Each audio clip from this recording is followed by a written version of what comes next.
Olá, fisioterapeuta e terapeuta ocupacional e você que nos acompanha aqui no nosso Crefito 6 TV. Hoje nós estamos com uma entrevista especial sobre a terapia ocupacional nos transtornos da infância. Atualidades, como está o campo profissional da terapia ocupacional, o reconhecimento social da atuação do terapeuta ocupacional nesse aspecto da infância que está tendo um grande boom, né? Um boom de diagnósticos aí de crianças com transtornos do espectro autista. E para isso nós convidamos a doutora Eda Araújo, que é terapeuta ocupacional, que tem aí um caminho bem bonito na terapia ocupacional, já foi professora da Unifor, né? Nós, terapeutas ocupacionais cearenses, sabemos da importância dessa mulher guerreira, né? Dentro da nossa profissão e dentro da nossa formação também. Então aí a gente quer agradecer, né, que ela aceitou esse convite, né, de estar aqui no Crefito 6 TV conosco. É um prazer, Luiziane, encontrar você de novo, né? Nossos caminhos, graças a Deus, estão sempre cruzados. Isso para mim é muito gratificante. E principalmente quando eu reencontro antigas alunas, que eu vejo o crescimento delas, isso me dá uma satisfação pessoal muito grande. E é um prazer realmente estar com você. Maravilha, minha querida, obrigada. É muito bom realmente estar com você, né? Estar com a Eda remonta aí memórias da época da formação, muito boas, por sinal. E aí a gente está aqui para bater esse papo, né? De como é, o que é que está acontecendo, né? Esse boom de diagnósticos de TEA, como é que está sendo essas famílias, quais são esses sinais, de sinais precoces de identificação, como é que a terapia ocupacional está no meio disso tudo. Olha, Luiziane, eu acho que demorou até alguns anos, né? Eu penso, para que a população realmente pudesse compreender um pouco da nossa prática, um pouco da diversidade dos recursos que a terapia ocupacional tem para transformar o desenvolvimento infantil de uma criança. Então, assim, especificamente o TEA, eu acho que é uma realidade social, uma realidade mundial, aliás, né? Porque é um problema de saúde pública que eu vejo para o mundo inteiro, né? Os índices são muito grandes de diagnóstico. E a terapia ocupacional, para esse diagnóstico, ele tem um referencial terapêutico muito bem estruturado, muito eficaz, né? E graças a Deus reconhecido. Eu acho que falta agora um pouco mais de conhecimento da nossa prática para que isso possa ser estendido para as diversas outras áreas que nós temos completa, né, condição de assumir. No entanto, a gente tem que aproveitar, eu acho, esse momento, porque a gente precisa mostrar a cara, né? Aqui veio.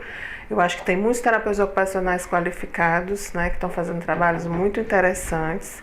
E isso é muito importante para que a gente possa continuar seguindo esse caminho. Então, quando você me pergunta sobre a questão do TEA, a realidade estatística disso hoje, é uma coisa que surpreende o mundo inteiro, né? Eu acho que todos os estudos epigenéticos que tem hoje, toda essa busca da neurociências para conseguir realmente compreender a etiologia da TEA, ela vem apresentando, no meu ponto de vista, né, da terapia ocupacional, que a gente já levava em consideração isso há 30 anos atrás, quando a gente começou a fazer estimulação precoce aqui em Fortaleza. Quanto que o ambiente é estruturante, né? Então, assim, eu lembro que quando eu comecei aqui em Fortaleza com o NUTEP, os médicos olhavam para mim e diziam assim: você vai fazer o quê com o bebê? Como é? Vai fazer o bebê brincar? Como é que o bebê não brinca? O bebê não fala, o bebê não sabe, o bebê não sabe nem que nasceu. Então, assim, existia um paradigma tão forte disso, né? Que quando a gente chegou com essa proposta de colocar a estimulação precoce lá na UFC na época, na maternidade, eu me lembro muito, o Dr. Sullivan convidou alguns médicos, né, para fazerem parte da equipe e, sinceramente, eles riam de mim. né? Porque eles duvidavam muito desse trabalho. E hoje em dia está aí, né? A gente vê, não existe hoje nenhum tipo de trabalho de segmento de infância que não passe pela estimulação precoce, né? A gente sabe o quanto que é importante, que são importantes os primeiros anos de vida, quanto isso é estruturante para a constituição humana, né? Então, eu acho que tudo é uma questão de conhecimento mesmo. As pessoas vão adquirindo informações e vão conhecendo. Então, a partir da estimulação precoce, eu vejo que o conhecimento das neurociências começou, enfim, né, a entender que o ambiente é estruturante e que brincar é fundamental para a criança. Porque, gente, eu entrava no HGF para atender na UTI e a gente, claro, tem que vestir uma bata na unidade para conta da contaminação. E eu botava meus brinquedos no bolso da bata. Então, quando eu entrava, a bata ficava batendo na minha perna e o chocalho ficava balançando. Então, eu me lembro muito, os médicos ficavam brincando comigo. Ah, chegou a doutora da brincadeira. KKKKK, chegou a doutora da brincadeira. Isso porque também, né, eu tive o prazer de ser uma das primeiras terapeutas ocupacionais a atender em UTI neonatal. E eu começava a rir e dizia assim, vocês estão com inveja de mim porque as crianças ficam felizes quando eu chego? Aí eu digo, não tem nada não, um dia eu ensino para vocês. E levava na brincadeira, como sempre levei, né, na história. E hoje em dia, né, a gente também acompanhar o conhecimento, que é a intervenção da neonatologia, o papel da terapia ocupacional dentro da UTI neonatal, como isso cresceu, como existe equipes, né, de profissionais que treinam todos os profissionais para atender dentro da UTI neonatal, que antigamente era uma coisa literalmente impossível, inviável de se imaginar. E aconteceu, né? A terapia ocupacional também, né? Dentro pelo menos em Fortaleza, né? Eu tive o prazer de estruturar o primeiro serviço de terapia ocupacional no HGF na época, e hoje em dia tem outros hospitais que executam, né? Muito desses trabalhos.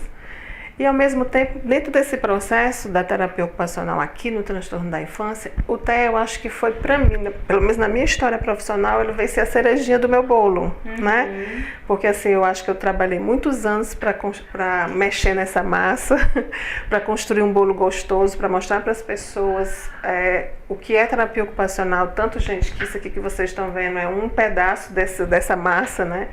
Eu fiz questão da minha primeira oportunidade, depois de muitos anos de trabalho, de construir uma clínica de terapeutas ocupacionais que tivessem a altura da categoria que a minha profissão exige. É um local que a gente recebe famílias, que a gente atende estimulação precoce, que a gente atende reabilitação infantil, a gente atende crianças com transtorno do espectro. E eu posso dizer que toda a minha equipe é certificada internacionalmente, todos os terapeutas ocupacionais dessa clínica são, porque eu acho que isso é importante, a gente mostrar para a sociedade que nós somos responsáveis pelo aquilo que a gente oferta, né? Que nós somos qualificados no nosso trabalho e que a gente está sempre buscando crescer, que a gente está sempre buscando conhecimento, né? E aí, a partir disso, quando eu vejo a neurociências, quando eu vejo a classificação internacional de funcionalidade, gente, a CIF é a própria terapia ocupacional, é a função que a gente faz isso há mais de 50 anos. Porque eu, como terapeuta ocupacional, que tenho mais de 30 anos de formada, como aluna, eu já estudava terapia ocupacional baseada em função, né?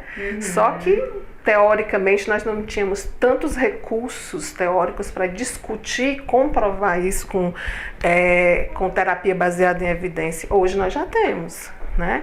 Então, assim, eu vejo que a evolução e o crescimento das neurociências, ela veio dar a terapia ocupacional esse suporte teórico que antes nós não tínhamos por falta mesmo de recurso de pesquisa, por falta mesmo de informação. Mas na nossa fundamentação da nossa profissão, isso sempre foi muito claro, isso sempre foi passado para mim como aluna, já há mais de 30 anos atrás, né? Então, assim, esse processo de evolução das neurociências hoje em relação ao transtorno da infância foi maravilhoso para a gente e continua sendo, né? A teoria da integração sensorial, que foi criada por uma terapeuta ocupacional americana nos anos 60, hoje é uma referência mundial para a intervenção do TEA, né? Não existe nenhum tipo de intervenção terapêutica de autismo que não passe pela integração sensorial, né? Então, foi uma terapeuta ocupacional que nos anos 60 percebeu que nós tínhamos uma dependência direta de todo aporte sensorial onde a gente estava inserido nas especificidades do nosso ambiente, em casa, na rua, na escola, e como isso interferir nas nossas condutas comportamentais, nas nossas oportunidades de desenvolvimento. Então ela estruturou um processo terapêutico tão rico, que hoje em dia é pesquisado no mundo inteiro, né? Então a gente vê, até pela evolução do conhecimento do TEA, que o DSM-5 chegou e integrou dentro dos seus critérios de diagnóstico a desmodulação sensorial. Ou, quer dizer, a neurociência já sabe que não existe autista que não tenha nenhum tipo de dificuldade sensorial. Então, assim, eu acho que esse crescimento, tudo que a tecnologia promoveu, né, na facilitação das pesquisas, isso vem cada ano que passa estruturando mais a nossa prática, estruturando mais o nosso conhecimento, nos oferecendo mais oportunidades de realmente mostrar a nossa diversidade terapêutica, todas as nossas possibilidades de intervir dentro não só do transtorno da infância, mas nos ciclos de vida mesmo, né? Porque a terapia ocupacional trabalha desde a neonatologia até a gerontologia, e todos os desvios possíveis que as GIAs da vida tenho, né, nesse período. Então, assim, para mim, que já tenho muitos anos de formada, eu me sinto literalmente, Lisiane, hoje gratificada, sabe? Porque, assim, quando eu olho para trás, que eu me lembro que quando eu fiz terapia ocupacional, que as pessoas olhavam para mim e diziam assim, o que é isso? Terapia ocupacional, parecia um palavrão, né? O povo ficava assim assustado. E hoje em dia eu vejo o quanto, né, que nós já caminhamos, o quanto que nós conseguimos, né, transformar essa palavra tão diferente, tão, por vezes, assim, surpreendente para as pessoas, numa profissão, numa prática que a ciência respeita, né? E que a gente tem muito que mostrar e para fazer. E a gente está fazendo isso, né? Então, com o TEA, a gente está tendo realmente umas janelas, vamos dizer assim, né, de evidência muito maiores. A detecção precoce desse diagnóstico, ela é muito importante. E para a gente da terapia ocupacional, isso eu posso dizer porque eu já ensinei 26 anos na universidade, eu sei porque eu ensinava essa disciplina. Então, na verdade, o aluno de terapia ocupacional, ele sai da universidade generalista, sim, mas tenha certeza que todo aluno de terapia ocupacional sabe desenvolvimento infantil, porque é tipo assim, lição, dever de casa, dever de classe, de classe, né? A gente tem que estudar não só desenvolvimento infantil, mas desenvolvimento humano, né? Porque a gente trabalha exatamente com os vieses que a vida, né, pode acarretar o indivíduo e modificar, né, seu cotidiano, as suas dificuldades do dia a dia. Então, desenvolvimento infantil é uma prática que a terapia ocupacional conhece e, literalmente, vamos dizer assim, ela faz parte do processo, né, da formação da gente. E quando a gente soma tudo isso, tudo o de novo que a ciência tecnológica trouxe para a gente de novo, a gente está cada vez mais embasado, né, teoricamente, nas nossas práticas, crescendo a cada momento. E a detecção precoce da TEA está aí, mostrando exatamente isso. Como nós somos conhecedores de desenvolvimento infantil, para a gente não é tão difícil entender esses sinais precoces, né? A gente sabe que uma criança com 2 meses de idade tem um sorriso social, né? O sorriso social é uma coisa que está em toda a escala de desenvolvimento, até no Gesell de 1940, né? Então, se sabe que a criança sorri com 2 meses.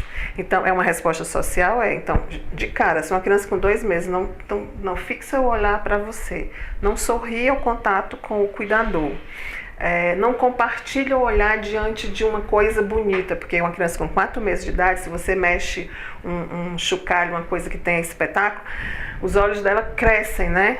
Transformam aquele interesse sensorial de ver o objeto. Então, o que ela faz naquele momento? Ela compartilha aquilo, ela fica maravilhada com aquilo. A primeira coisa que ela faz é o quê? Aquele olhar de compartilhamento com a cuidadora, com a pessoa que ela ama. Então ela olha para o pai ou para a mãe, para quem está do lado e fica tipo, tá vendo? Olha como é lindo, e fica olhando e olhando para você. Esse compartilhar no olhar que começa muito cedo, 4 meses de idade. Gente, a criança está mostrando para você que ela está percebendo a sua presença, ela está valorizando a sua presença, o seu cuidado, o seu olhar, a sua forma de transformar a vida dela no dia a dia. Então, tudo isso, gente, faz parte de pequenos sinais, que é o que caracteriza o autismo, é a ausência do compartilhamento, é a dificuldade social. Então, o bebê, ele já nos primeiros meses de vida, você já tem como ver muito disso. Quando você vê um bebê que olha para um objeto e fica maravilhado com ele, isso é ótimo.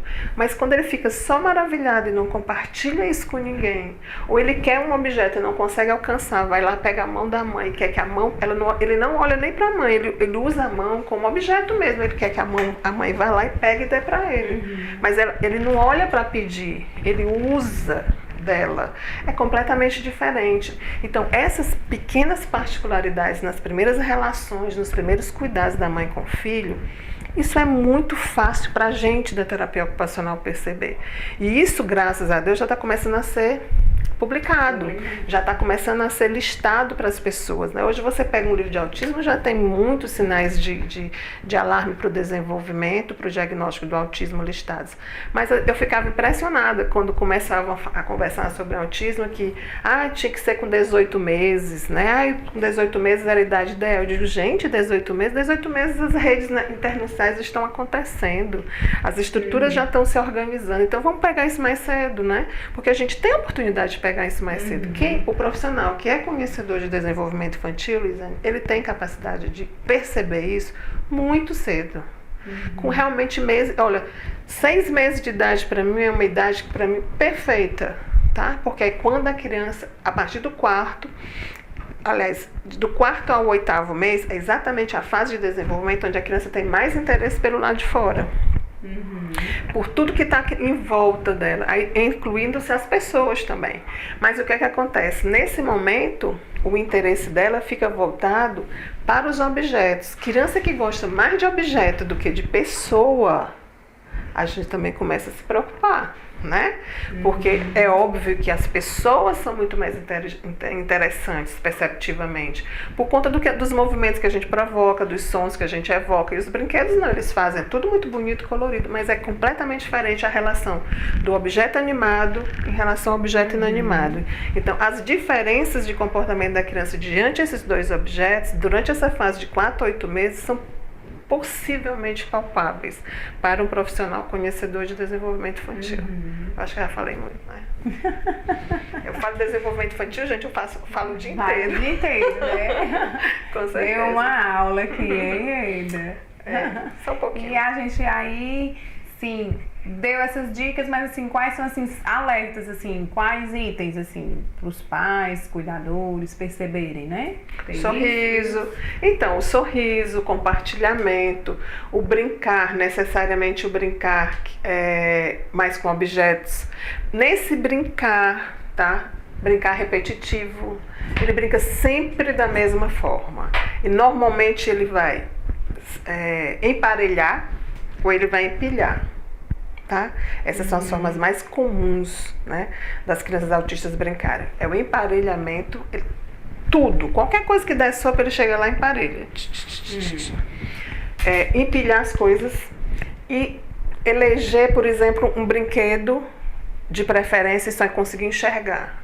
Por exemplo, uma criança se apaixona por um carro, ele só consegue brincar se for com carro. Não brinca com outra coisa a não ser que seja o carro. Só que esse carro, gente, é só objeto e função, né? Só isso aqui, ó. Porque ele passa o carro no chão, ou passa o carro em cima da superfície para ver as rodinhas rodando. Então ele fica aqui, ó. Ele bota aqui e fica olhando a rodinha, olhando a rodinha, olhando a rodinha. Deita no chão e fica passando o carro e olhando a rodinha, Porque todos os objetos que giram chamam muita atenção, né? Então são coisas assim muito fáceis. A coisa da repetição, normalmente essa afinidade por repetição é super comum. Outra coisa é dificuldade com o novo, tá? Tipo assim, a família vai sair para algum lugar que ele nunca foi. Gente, ele começa a se desorganizar, né? porque tirou ele dentro do quadrado dele. Porque assim, ele consegue dar conta daquele quadradinho, mas quando você apresenta para ele um quadradinho novo, aí começam as desorganizações. Ele começa a se desorganizar, querer chorar, querer ficar aquele pedido para ir embora e puxa, e começa a chorar, e começa a correr, e começa para um lado e para o outro. Aí tem as características disruptivas que a gente chama, né? Aí ele começa a se desorganizar, ele não consegue aproveitar de jeito nenhum. Viajar, por exemplo, sair, dormir num lugar que não seja o quartinho dele, tá? Passar alguns dias fora, é complicado, amiga, é complicado. São várias pequenas coisinhas no dia a dia, no brincar que a gente percebe. E aí a gente viu aqui, né, na entrevista da Aida, essa evolução aí da terapia ocupacional, né, dentro do desenvolvimento infantil, né, dentro da clínica da infância, né, que aí a Aida também fez parte aí de muitas histórias, né, foi fundadora do NUTEP, né, ela contou aí um pouquinho a primeira terapeuta ocupacional da neonato, né, da UTI, do HGE. Então tem muita contribuição aí, muito conhecimento, e aí a gente aconselha você a estar assistindo aqui com a gente essa nossa entrevista, né? E muito obrigada pela sua companhia, você que nos acompanha aí no nosso CREFIT 6 TV. A gente quer agradecer aqui a vida da Aida, né, aqui para nossa entrevista, certo? E antes de agradecer, a Aida, ela teve uma inovação aí, né, com toda a equipe dela, que esse ano de 2020 ela está realizando também o primeiro simpósio, né, de transtornos da infância, né, que tem um tema bem interessante, que tem tudo a ver aí com o TEA, né, que é a expressividade do universo azul, né, e ele vai estar acontecendo aí, e eu queria que você fizesse aí uma chamada, né, que agora já é nesse mês de março, e a gente vai estar convidando aí as pessoas. Gente, está pertinho, e agora 27 e 28 de março, vai ser no Teatro da Celina Queiroz. Nós temos a correalização do IPRED com o apoio da Unifor, né? A minha clínica, a Habilito, que vocês também estão convidados a conhecer, mais a clínica do Convive, que também é de 2 terapeutas ocupacionais, a Sabrina Biapina e a Evene, que é terapeuta ocupacional e físio também, elas duas estão à frente do Convive, e eu e a Elizabeth Targino estamos aqui na Habilito. Então a gente juntou, né, nossas 2 clínicas e pensamos, vamos fazer uma proposta diferenciada, né? Um evento que a gente pudesse ir para um evento e participar dele, e não só ficar sentado ouvindo informações. A gente queria uma coisa dinâmica. Então a gente pensou nesse primeiro simpósio, são 2 dias, a gente vai ter um painel com alguns convidados experts que foram escolhidos a dedo para estar à disposição da plateia, para exatamente discutir a diversidade terapêutica, né, dos autistas. Nesse painel, a gente foi agraciado literalmente com os alunos do ateliê da UFC, que atendem lá na IPRED. Eles escreveram uma peça para a gente e na abertura vão apresentar essa peça, que é baseada na história do Pequeno Príncipe. A história, se eu não me engano, o tema é Esse Planeta é Meu, uma coisa assim, o nome. Toda vida eu troco o nome, mas é mais parecido. Mas eu assisti aos ensaios e tá lindo, tem tudo a ver com a nossa proposta, né? A expressividade do universo azul, esse tema ele foi pensado baseado no período azul do Pablo Picasso, que era um período em que ele estava muito melancólico, e todas as obras que ele realizou nessa época, elas reportavam amor e tristeza. Mais ou menos como a gente pensou em como as famílias se sentem quando recebem um diagnóstico, né? São impactadas ao mesmo tempo com tristeza por tudo que não compreendem, e ao mesmo tempo com muito amor pelo filho, né, porque sabem que vai precisar de um investimento afetivo muito grande nesse processo. Então a gente quis linkar isso, sabe, essa questão da arte também, porque a gente entende que a arte é um mediador do processo terapêutico. A gente queria apresentar não só para os profissionais como eu, mas para as famílias, para os cuidadores, que pudessem compreender que A terapia ela é importante, obviamente, isso é indiscutível, mas a criança precisa de mediação desse processo, ela precisa ter meios de se expressar também.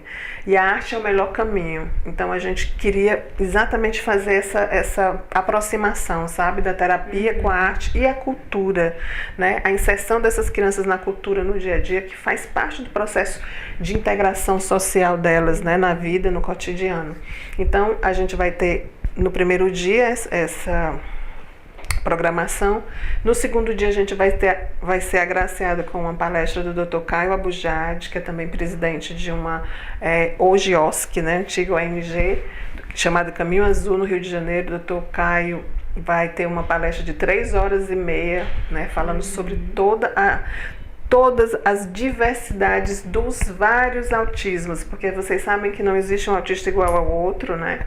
E ele fala com muita propriedade, né? Eu já assisti várias palestras dele. Gente, eu sou uma pessoa um pouco difícil, quem me conhece sabe, mas eu sou literalmente apaixonada pela inteligência humana. E o Caio, apesar dele ser um profissional novo, porque tem, acho que sei lá, uns 30 e poucos anos, mas ele fala com uma propriedade, um domínio, né? E uma perspectiva ousada, porque quem me conhece sabe que eu sou meio metida também. Então, assim, eu vejo nele, assim, um futuro profissional, assim, deslumbrante, porque ele tem um domínio da propriedade da prática, e da proposta dele da intervenção terapêutica do autismo é maravilhosa, exatamente porque ele vê dessa forma, terapia, arte, cultura e o que é mais importante, amor. Ele diz que não existe reabilitação sem amor. Isso partindo de um psiquiatra infantil, isso para mim já é uma grande conquista. Em todos os anos da gente de terapia, né, a gente vê um médico falando isso, não é fácil. E eu acredito nisso também. Então, por isso que a gente convidou ele, né? Então, são 3h30 só com ele. E à tarde a gente está oferecendo 12 oficinas práticas, onde cada inscrição do evento você tem direito a optar para 4 oficinas, para fazer a sua prática, a sua dinâmica de absorver o que você vai receber teoricamente e poder vivenciar na sua prática. Então, é um evento que eu com muito orgulho posso dizer para vocês. Ele é um pouquinho metido, tá? Mas ele foi organizado e pensado para todas nós. Nos agraciar, na verdade, que isso aí é um grande presente de toda a equipe da AIDA, né? Para todos nós, terapeutas ocupacionais, né? E profissionais também que trabalham com o TEA. Isso. Né? Então você vem com a gente aí, segue a gente aqui no Grafito 6. Se você ainda não se inscreveu, se inscreve aí, aciona o sininho para toda semana estar recebendo um novo programa, uma nova entrevista. Deixa eu só avisar que esqueci de dizer, nós temos um site, viu, gente? O site é Transtornos da Infância, tudo junto. Vocês vão ver todas as informações, profissionais, hora, tudo lá. Desculpa. Muito bom. Joia, então vamos também com a gente aí no simpósio, né, dos transtornos da infância. Vem com a gente. As duas façam junto, tchau. Pronto, isso. Vamos de novo.